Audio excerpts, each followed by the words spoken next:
ત્રેતા યુગની અંદર એવો યોગ બન્યો, રામ અને લક્ષ્મણ સીતાજીને શોધી રહ્યા છે અને ભગવાન શિવજી દર્શન કરે, જય સચ્ચિદાનંદ ઘન. સતી વિચારે, ભગવાન તમે ત્રિભુવન ગુરુ અને તમે કોને સચ્ચિદાનંદ કહો છો?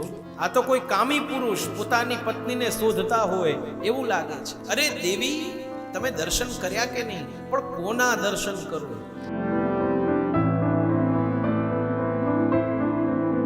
ત્રેતા યુગની અંદર એવો યોગ બન્યો, રામ અને લક્ષ્મણ સીતાજીને શોધી રહ્યા છે.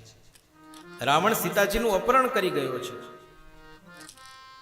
પક્ષીઓને, પશુઓને, લતાઓને, પંખીઓને બધાને પૂછી રહ્યા છે, ક્યાંય સીતાને જોઈ? તમે ક્યાંય છો? અને ભગવાન શિવજી દર્શન કરે, જય સચ્ચિદાનંદ ઘન. સતી વિચારે, ભગવાન તમે ત્રિભુવન ગુરુ અને તમે કોને સચ્ચિદાનંદ કહો છો? આ તો કોઈ કામી પુરુષ પોતાની પત્નીને શોધતા હોય એવું લાગે છે. અરે દેવી, તમે દર્શન કર્યા કે નહીં? પણ કોના દર્શન કરું? કહે, આ જે છે ને મારા ઈષ્ટદેવ છે, સ્વયં સાક્ષાત પરબ્રહ્મ પરમાત્મા માનવ લીલા કરી રહ્યા છે.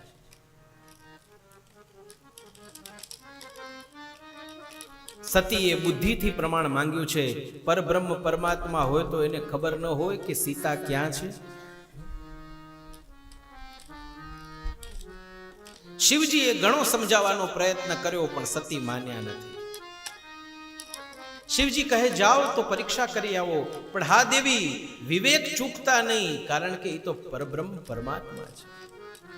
સતીએ સીતાનું રૂપ લીધું. વિચાર કર્યો કે મારા ઉપર દ્રષ્ટિ પડે એટલે ક્રમ એવો હતો વનવાસ કાળમાં કે પેલા રામજી ચાલે, પછી સીતાજી ચાલે અને પછી લક્ષ્મણજી ચાલે. પણ સતીને એમ થયું કે મારા ઉપર દ્રષ્ટિ પડે એટલે સીતાનો વેશ લઈ અને સતી રામજીની પણ આગળ આગળ ચાલવા લાગ્યા. સાચી ભક્તિ હોય ને ભગવાનની પાછળ ચાલે, પણ બનાવટી ભક્તિ હોય ને એ તો ભગવાનને પાછળ મૂકી દે. સીતા છે નહીં, છે સતી. રામજી વિચારે, સીતા કહું કે સતી કહું?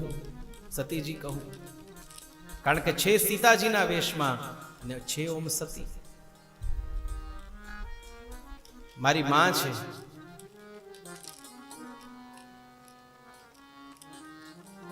સીતા કહું તો ધર્મમાં તકલીફ, કારણ કે માં છે.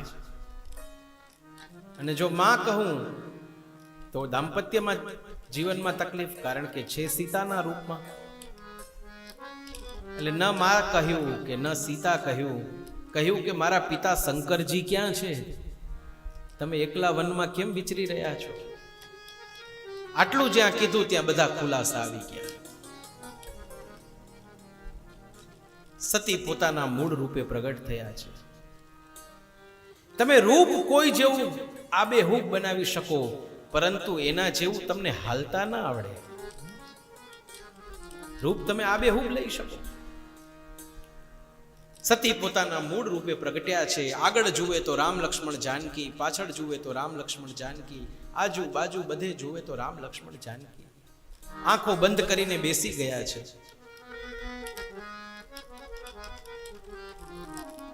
ભગવાન રામજીએ વંદન કર્યા છે, કારણ કે માં છે. બીજું કે જે પરીક્ષા કરવા આવે ને એ ગુરુ કહેવાય. ગુરુને તો વંદન જ કરાય ને. સતી પાછા આવ્યા છે. શિવજીએ પૂછ્યું, દેવી કસોટી કરી આવ્યા?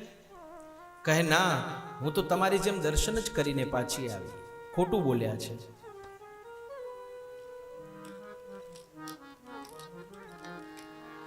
સતીની પહેલી ભૂલ, ઋષિનો અનાદર કર્યો. સતીની બીજી ભૂલ, કથાને ધ્યાનથી આદરથી સાંભળી નહીં. સતીની ત્રીજી ભૂલ, માર્ગમાં ભગવાનના દર્શન કર્યા નહીં. સતીની ચોથી ભૂલ, શિવજી સમજાવે તોય સતી માન્યા નથી. સતીની પાંચમી ભૂલ, સીતાનો વેશ લીધો. સતીની છઠ્ઠી ભૂલ, શિવજી પાસે આવીને ખોટું બોલ્યા. એક ભૂલને છુપાવવા માટે થઈને કેટલું ખોટું બોલવું પડે.